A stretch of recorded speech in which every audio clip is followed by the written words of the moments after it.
Hey, what's going on guys? Mark back in the workshop on Mark's Aquatics. Right, on this little video, hopefully we're going to be breeding some cherry barbs for you, okay? Lovely little fish, lovely little Asian barb, and I've got a few females in here and I've got 3 males. You can see the females there. It's first thing in the morning, lights haven't come on yet.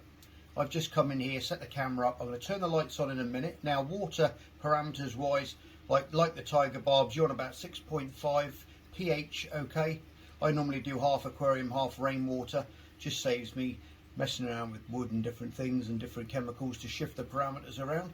So I drop the pH that way. You want 26 to 27 degrees Celsius centigrade, and feed them up for a couple of weeks prior with them split up. Okay, I've got the males in a pot next door. Females have been in the tank here. They're all nice and plump, been fed up on Euphoria. On Daphnia. Frozen foods as well. These guys will eat readily anything, but as you can see, they're nice and chunky. And I'm going to add the males now, turn the lights on, and hopefully we'll have some spawning action for you, okay? Right, okay guys, the males are now in the tank. There's a few little bits of Java fern floating around in there from the pot that you can see, because I wanted to get them in as quick as possible. It's going to take a little bit of time for these chaps to chill out a little bit, and then hopefully we'll have some spawning going on. You can see them in the bottom of the spawning mop there already, hiding. The males are a little bit scatty. The all girls have gone to one side because the lights have just gone on, but when they settle down I'll get back to you and hopefully we'll have some action going on for you to see, okay? Okay guys, what I've done now is I've turned the pump off. You can see now the strainer head on the right hand side has come away and drifted off behind the spawning mop, but these little guys are starting to chase each other around now, which is a good sign. And I'm just going to let them go in and amongst that spawning mop. You can see those 3 males there right on the front keep whizzing around, and they're going to join up with the girls and hopefully lay some eggs for us. There's one female right in amongst there. She's itching to get a male in there. She comes. She's just come out now, going back in. But the males seem to be a little bit obsessed with their own reflections in the side of the glass at the moment. So it may not happen today. Might be tomorrow. Obviously, I've raised that temperature up now from 24 to 27 degrees, and that normally triggers them off. You can see that one there. She keeps going in, looking out.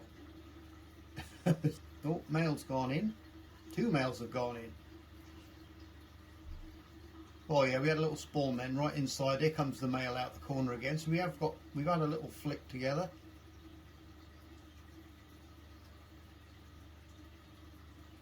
They go through this, you'll find they'll go through a little series of feeding on the bottom, chewing around in amongst the substrate, and then going into the spawning mop and just periodically nipping in and out. They don't tend to like real frenzy out like other species do. You can do this with just a pair, but I like to just spawn them like this to get a few more eggs that way in a shorter period of time. But at the moment they're not all going through. I've only noticed one real receptive female there, so she's the one that's hovering around the spawning mop constantly. No one's taking any notice of her. There's a few in there now.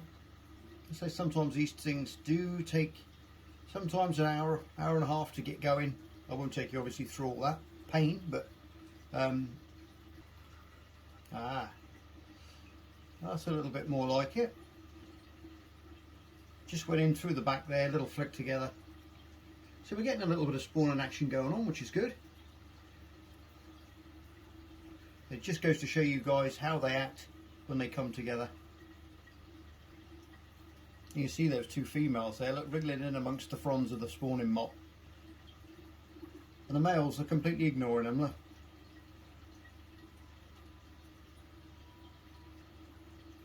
And I've been feeding them up well. There's no excuses, boys, come on. Well, they're all in amongst it now. Some of them are coming out the back. A little bit of shaking going on.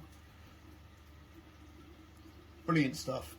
Now this is in the main tank in the workshop, so in my coral room. So what I'm going to do, I've segregated it off with a piece of glass down the side, which I've put in, and I've just slid it across. You can see him right in amongst it there. And what I'll do is then I'll remove that spawning mop, and I'll put a little tank inside this tank, just above the water, so the temperature stays the same. I'll show you what I mean after they've finished laying their eggs. They're in again, look, all in amongst the bottom. Fantastic stuff. Really going for it now.